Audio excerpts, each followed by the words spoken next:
What's up, guys? Josh is back again, bringing you guys some more here on the channel for Grand Cross. Today we have a special guest, the first ever collab for Grand Cross. We have AceKage. Yo.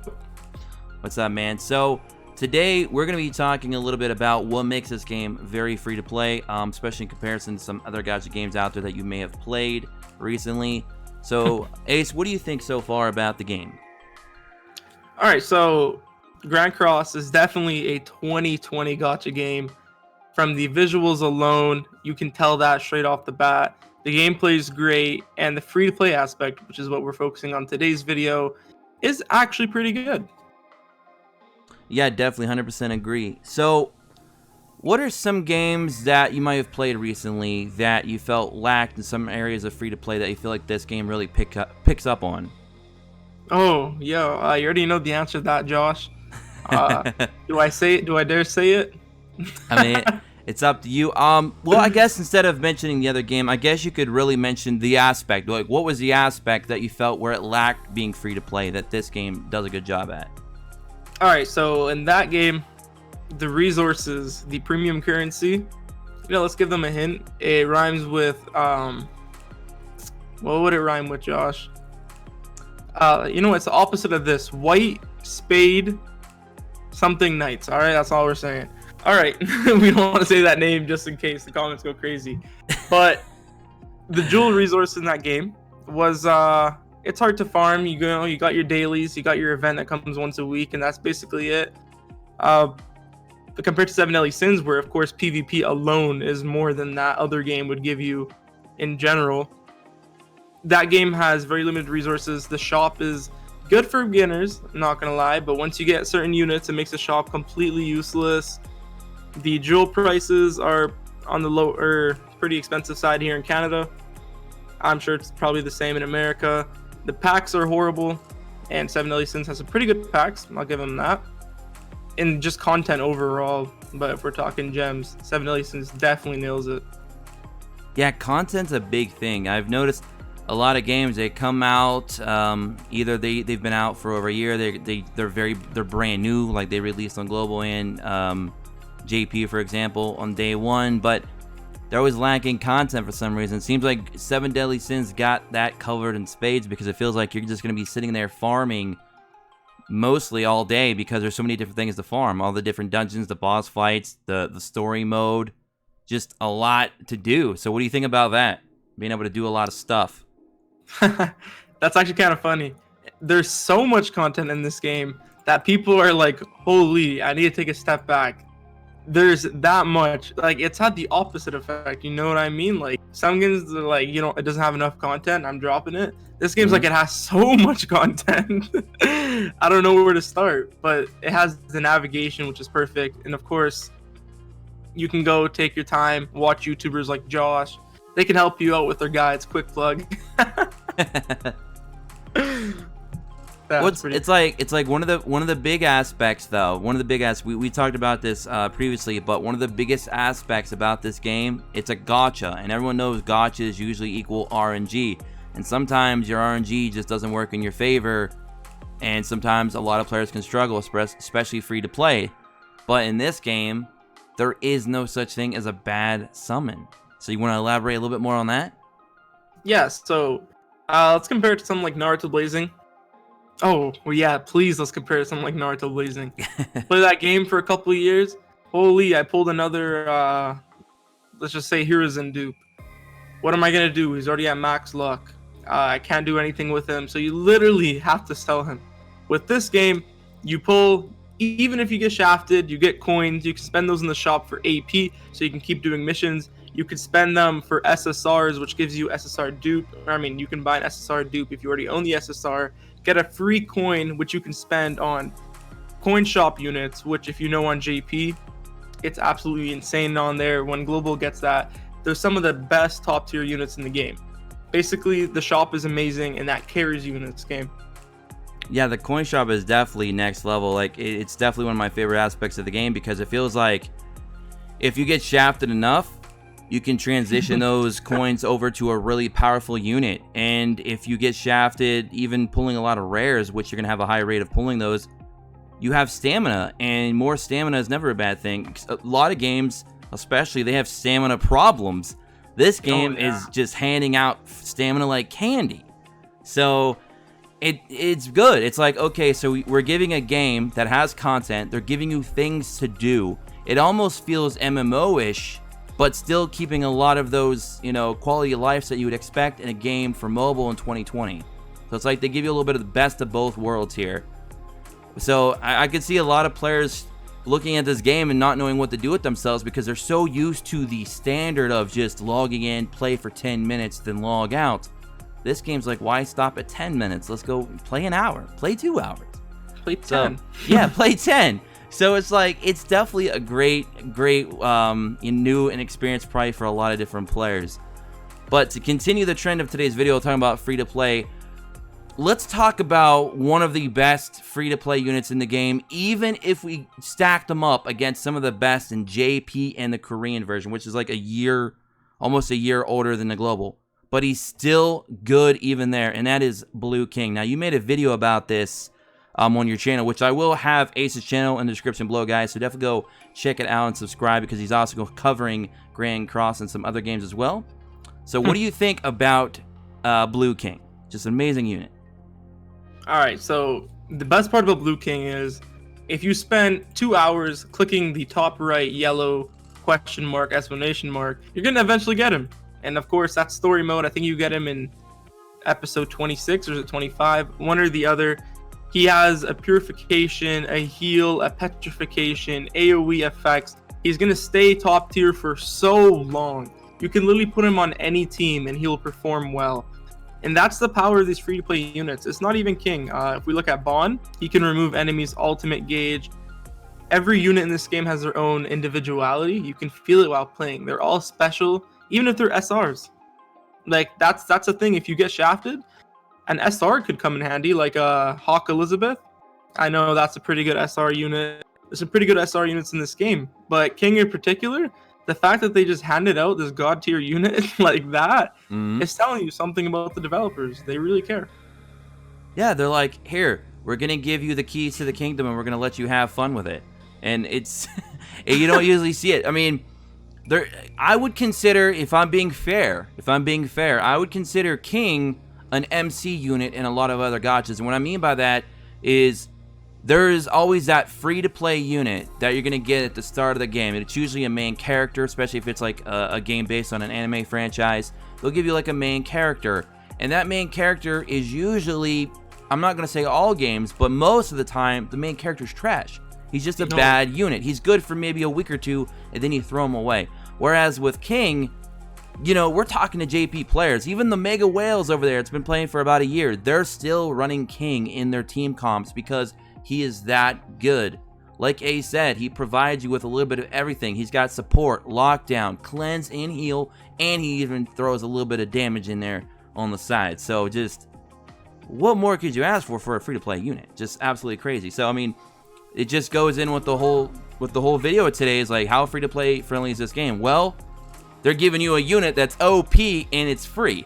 So, I mean, what more can you ask for? And it's not even the only one. And they gave you several. So, and when you were mentioning the other SRs that were decent in the game as well that you could utilize, I'm actually currently, if you guys are watching the screen here, I'm actually currently using 2 of said units. One of which is the Red Elizabeth with Hawk, which is crazy single target DPS.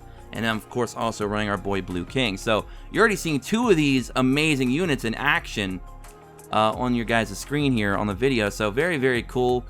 Another free-to-play aspect that I guess we could talk about a little bit is the actual raid bosses. The endgame content. And you're thinking, endgame content, free-to-play friendly. What are you talking about? And it's like, they have an amazing feature, and it's called, you can bring in your friends, and if your friends are strong or they're whales, they can carry you or you can carry them. It's a great win-win situation.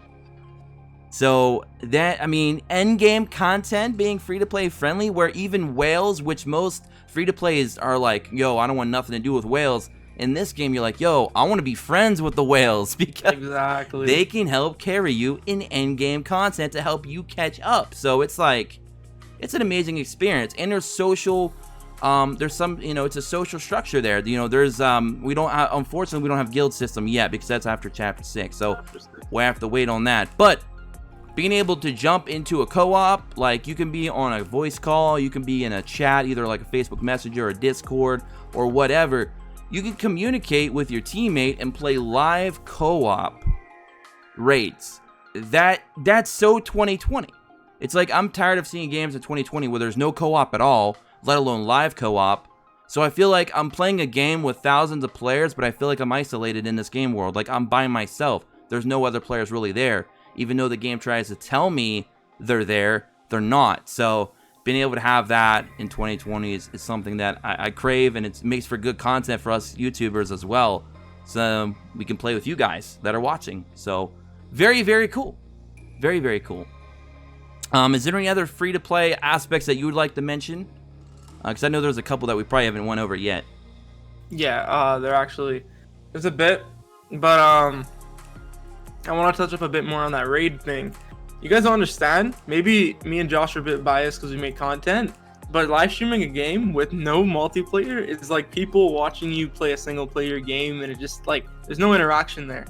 But if you can tell your fans, yo, hop in here, let's run it up, let's try to help each other, you're building a bond with your audience. Didn't they recently add 4-player raids? Oh, dude. Yes, they did on the JP and Korean side. Yep. Crazy. Oh my god, that's crazy. Like, if you guys have ever played Destiny or World of Warcraft, like, raiding is the most fun end game content. And this game, they'll add them in, and you can hit up your friends and say, hey man, let's go play. And that's perfect. Friends are the way video games are meant to be played. I feel like, think about any console game that isn't like single player based, well, I guess it's kind of unfair, but everyone knows the multiplayer games are the games of the future. So the fact that Netmarble is implementing that into their game and still adding onto it heavily is a good sign. It might lead to a healthy future. Yeah, I definitely fully agree, because I always say this. It's always usually one of my pet peeves when I'm playing all these gacha games, even ones I stick around playing with. It's like, it doesn't have co-op, and I'm always instantly disappointed if there's no co-op, because it's like, it's 2020. No co-op feels to me dated. It feels very dated. Mobile is trying to catch up to console. You're not going to catch up if you don't have at least co-op or some form of multiplayer, which means live PvP as well, not AI botted PvP. Oh yeah. because it's like, okay, cool, you're beating up on AI bots. Cool, you're a tough guy. You're beating up bots. Cool, man. But it's like, it feels so much more fulfilling when you're playing against another player, because it's kind of like, you feel like you're a chess master. You're laying out your moves ahead of time. You're setting up your board. But then that other opponent might have a better strategy and completely throw you a curveball. Now you have to completely change up your entire strategy on the fly. And that is just exciting. And then that leads to really hype finishes. Like, oh my goodness, I came from behind and won that fight, And especially if you're a YouTuber and you're doing that live, just more content for us to get out. And, a lot of games' longevity really depends on a healthy community, and it starts at the top with the content creators, the streamers. If they're not enjoying the game, then there's probably a great chance that the viewers aren't enjoying either.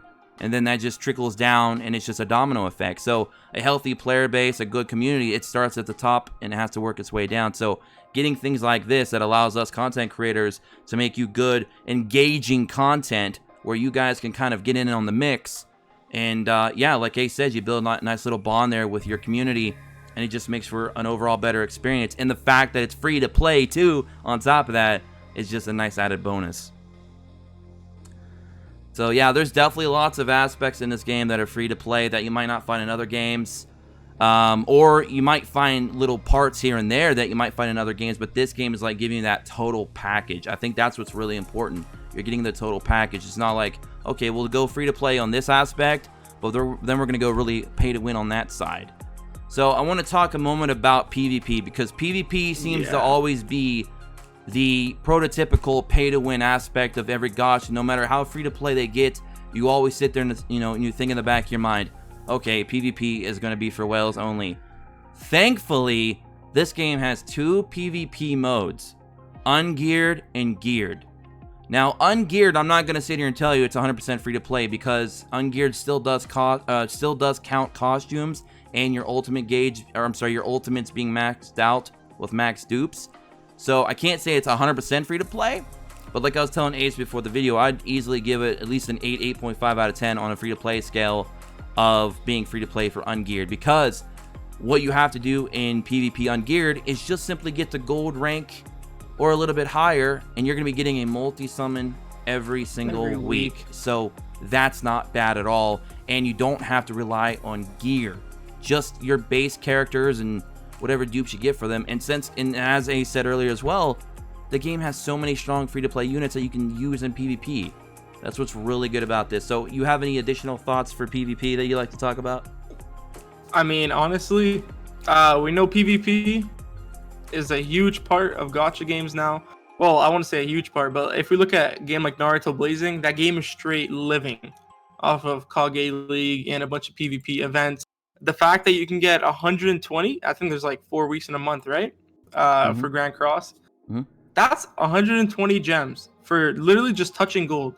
And that's so easy to hit, especially if you start, because there's bots, you know, they like to help you out. And the fact that you're fighting real humans means your cards on everything. You know, you can play some mind games with people, and I love that. You can trick them. You can do these crazy strategies that no one thinks of. It opens up all these opportunities. Like, there's some fun stuff you can do in PvP games. It's absolutely insane. You can bring an underdog SR unit that everyone would think is trash. No one, you know, they don't think he's a threat. Then boom, you can change the whole game. But if you're fighting a bot, nah, you can't really do that. See, that's what I love about this. And I'm not gonna drop names, but a lot of YouTubers love PvP, and it keeps us in here, and it's gonna keep us in here for a long run for sure. Especially if they keep doing they do events, right? Every time there's a new special rule to spice it up. I like that. So they're doing everything or something new every week. Honestly, PvP is a must-do for free-to-play players. If you're going to be free-to-play, at least touch gold. That's all we ask. And enjoy your free 4 multis. Oh, let's also not forget, you get a free SSR ticket every 7 days logging in, guys. That's 4 free SSRs a month for absolutely 0 effort just by logging in. Just like, wow. And like we mentioned, like other games, when you max out a character's dupes, usually there's nothing left you can do with that. Well, in this game, you can exchange that in the coin shop for a plethora of different rewards, including other strong characters or materials that you might need to build up other characters. So, like we said, there is no bad pull in this game.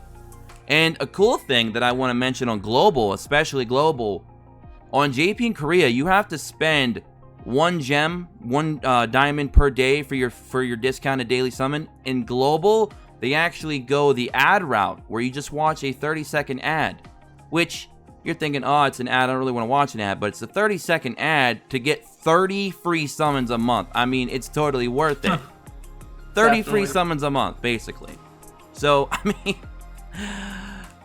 the only thing I could honestly tell you, gacha-wise, that I could compare to and say, okay, what game out there knows how to make money, it's profitable, has a big, healthy player base, a very healthy community, a company that's showing some interest in taking care of their player base, and it's a gacha, but it's also super free to play. I cannot name a game right now, and I've played hundreds of gachas over the years, guys. I can't name a game that ticks all those boxes like this game. And the only way I could even say a game is 10 out of 10 free to play, you would have to show me a game like Fortnite or Apex Legends, where literally the only thing there is to buy is costumes just for a cosmetic appeal. That's it. So, I mean, this might be the closest to free to play gacha that's enjoyable that I could really think of right now. And that's a high praise coming from me. I don't know, what do you think, Kage? Maybe you've played games that are similar, I don't know, but it's just, I don't know, it ticks all the boxes for me. Right now I'm conflicted. I think there's only one other gacha game in my entire 8 to 7 years of playing gacha games I held this game on such a high standard, but I think Grand Cross might slightly tip it or be even. And it's Final Fantasy Dissidia Opera Omnia. Very free to play friendly game. You played that game? So free to play friendly. One of the moderators in my Discord plays that game. He's been playing it for a couple years now, and he always praises it very highly, and he always tries to get me to play it. But I did play it briefly, and I've seen other people play, and the community is still there. Obviously, it's dipped down a little bit because the game is getting a bit older now, but it is, yeah, you might be right there. That would be definitely another contender for a super free-to-play game. But definitely recent years, though, I don't think anything compares in recent release years, like maybe 2018 onwards. Just the games we've been getting lately, I don't know. I don't know. But yeah, I think I'd like to bring... Oh, go ahead. Go for it. I think I'd like to bring up, this game feels bad for you. You know, it's like they build a connection with you. There's literally a pity system for everything in the game. Like, we didn't even mention the pity system. Exactly. There's literally a pity system for everything. Gears, summoning. There's like so many, I can't even name so many off my head, but like the game feels bad for you, and it's like, here, this game's grindy, we understand, let's help you out. And I just love that. It's like, it's a good feeling to have when you actually forget how much free-to-play things they have to offer in the game. Absolutely, dude. It's like, did I miss something? Did I forget a point I wanted to make? It's like, that's a great feeling, and it's almost feel that you almost feel a bit spoiled in this game. Like, if you play this game and you try to go to another gacha, it's like, it's gonna be really hard to be okay with it, because you're spoiled. You're super being spoiled right now, and you're like, I want to play. I want to farm. I want beautiful animations now. It's like, if you play this game, it might ruin your experience for other gachas, because you're going to be like expecting the same level of quality, and if you don't get it, you're going to be disappointed. So absolutely, dude. Play this game with caution. Yeah, it's like this game is so good it might ruin other games for you. That's what I'm saying. That's how I'm feeling right now. It's, dude, you can waste days, hours, months on this game, and you'll still have stuff to do every single day. There's, of course, a huge community for this game. 1.5 million, as far as we know, pre-registrations. Probably went up. Actually, I'm gonna say 100% it went up from then. It was a couple weeks. We got data miners like Hideki, keeping the community fresh with some data mines.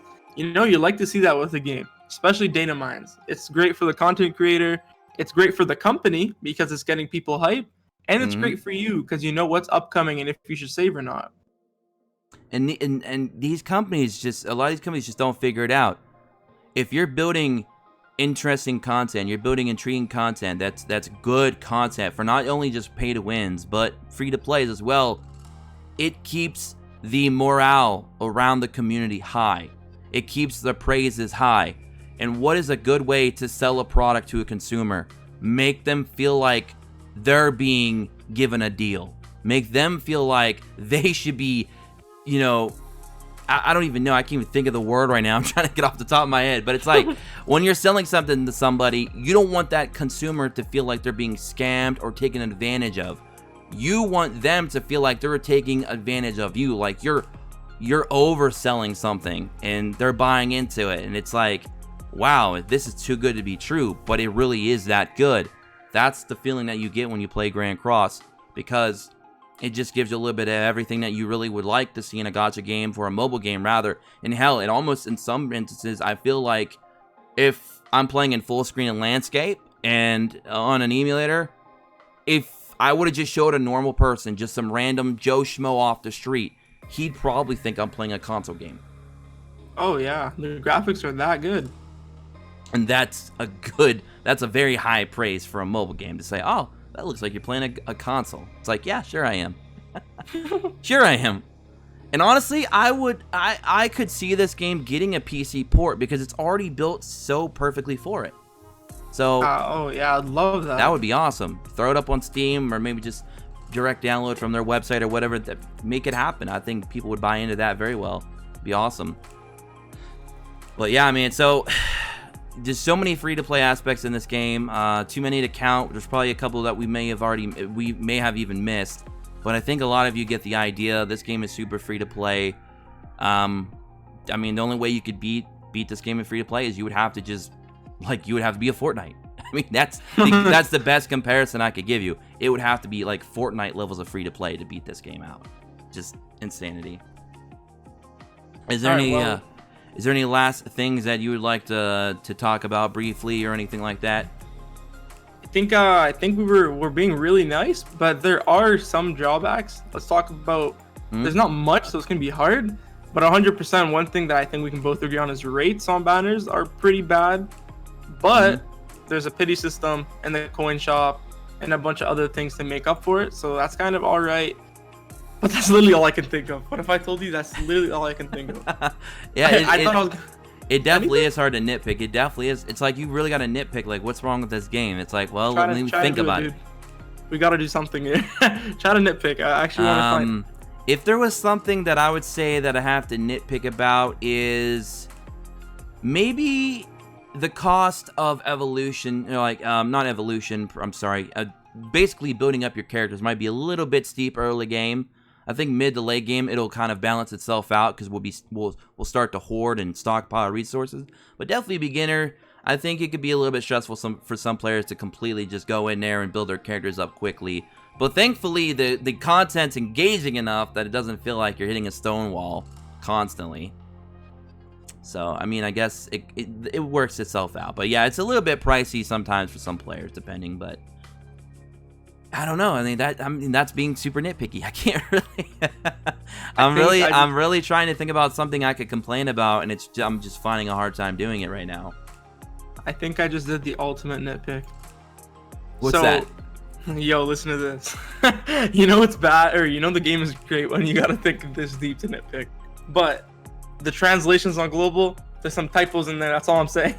Oh yeah. There's like one word here in the story mode. That's like the most ultimate nitpick of all time. That doesn't even affect gameplay if you have half a brain. You know what I mean? Your brain only reads the first word, first letter, and the middle letter and last letter. So sometimes you don't even notice it. But that's literally all we can nitpick. It's crazy. I think that's actually all I can nitpick.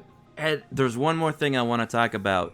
There is a huge diversity of metas that you can run in this game. I feel like there's a lot of gotchas where I'll build a core team and I'll be just using that team for every single game mode in the game. And after a while, it's like, okay, I'm tired of using these same characters.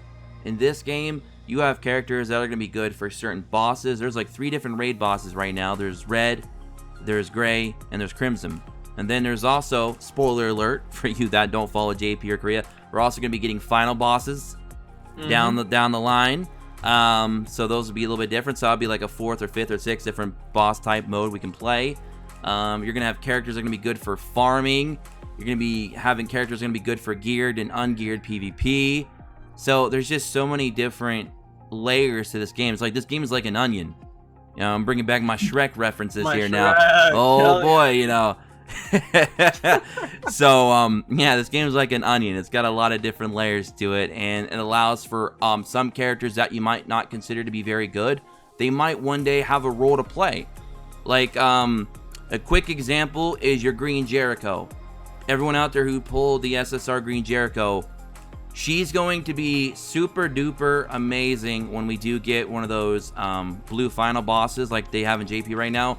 She's going to come out and shine and take the spotlight. While right now, she's more of just sitting in your bench waiting, biding her time. So that's just one quick example I wanted to throw out there of a unit that you might not, consider something worth a damn, but later down the road, she's going to become OP because they finally found a role for her to play. Not to mention, there's still the chance that units can be buffed and debuffed in this game as well, since this is Netmarble and not another certain company that doesn't know what buffs and nerfs mean. All they know is power creep. Yep, just power creep. We don't know how to buff or nerf, just power creep it. So that's great. That's great. But anyways, I mean, that's pretty much all I have to say. I don't know if Ace has anything else that he wants to leave you guys with, but yeah, I think you guys get the idea. This game is free to play, friendly through and through, even if we're taking into account end game content. So Ace, you have anything left to say, or we good here? Yeah, I think we talked pretty well here. I think we nitpicked pretty well too. What we could nitpick, yeah. And I know there's probably like a couple things we missed, some key things. But that's the thing about this game. There's so many good things that I can guarantee you one of you guys are going to comment, oh, you guys missed this. Go ahead and comment that. That's fine. Let people know in the comments how great this game is. And if you're watching this video and you don't play this game, I need you to open your phone right now. You need to go to Play Store or the App Store if you're an iOS person and download this game. You will not be disappointed. Absolutely. And for those of you out there that are concerned, like, oh, I heard this game was an all-day grind, don't worry. They have you covered. You can just click auto farm and go to sleep. So you're covered. You guys don't have to sit here all day if you don't want to. You're set. Oh, we'd even talk about sleep farming. Oh. Oh, there's dude. just so many things that we missed because there's just so much to talk about. We could probably theoretically sit here for an hour or 2 hours and try and go over stuff, and we'd still miss things. But yeah, I think everyone gets the gist. If you guys are on the fence, like Ace said, download the game, play it, because I feel like this video is a good representation of what the game has to offer from different perspectives. We looked at it from a free-to-play perspective. And Wales out there, don't feel bad. Don't feel like you're left out. There's plenty of costumes for you to buy in this game. There's plenty of gear packs and other packs you can buy to get a jump start. You know how it is. You Wales, you know what to buy. It's there to buy. So buy it. So us free-to-players can enjoy our life, even though I'm not free-to-play. But yes. But I guess that's also a good. You know what? To be honest, Ace, the fact that this game is so forgiving and so kind to players, it honestly encourages you to actually spend money. So yeah, I mean, it does. There you go. When a game wins over free to plays and makes you want to spend some money, you know you're doing a good job. I'm the ultimate free to play player, and yo, I'm not even telling. I knew I was gonna drop JP for global. When I looked at JP and I saw these packs, and I was like, do I pull out my wallet? And then I was like, I talked to my friend. I was like, yo, do I pull out my wallet? He's like, that's a really good deal, dude, but you are going to global. That tells you something. You want to spend money even though you know you're about to drop the game for the other version of the game. And honestly, if you drop money, good on you. You're supporting the company. So don't let anyone talk you down. You're keeping the servers alive. In this game, and I was gonna say, in this game, it's got the popularity, it's got the community backing, and it's got the support from the fans, and it seemingly seems like it's got the support from the publishers and developers as well. So I feel like collectively right now, this game is definitely hitting all the check marks. It's got, you know, everything going in a good direction, and hopefully it continues, because right now this is probably the best gacha game out there that I can think of at the moment, especially one that released recently. It's 2020. The game looks like it was made in 2020. That's all I can say. I mean, really, that alone would sum up the video. Oh, dude. Think about the collaborations they could do too, man. This video is stretching, but there's I don't want to get people's hopes up or too excited. Yeah, but, that's true. But Netmarble does have some collaboration partnerships with some certain anime, and I'm just gonna throw one out there right now that I know a lot of you would be pretty hyped about. Fairy Tail in this game. Oh, playing as Natsu, and I'm gonna say something right now. If Netmarble, if you're watching this video, bruh, if we get a boss fight against Dragon Form, you know who I'm talking about. Acnologia, boy, I'm dead. I'm dead. I'll be done with life. Hit us with a JoJo collab, a Persona collab. I'm just kidding. Fate, get us Fate in here. Could you imagine a Noble Phantasm animation in this game? Oh, man. Take my money. Yo, Netmarble, if you're watching, make this a Smash Bros. Gacha game. That's all we're saying. But anyways, guys, we got this video going for over 30 minutes now, but it wouldn't be a Josh first video if it wasn't 30 minutes, so it makes sense. But anyways, guys, I hope you guys all enjoyed. Don't forget to subscribe to Ace. He's going to be covering the game as well as others.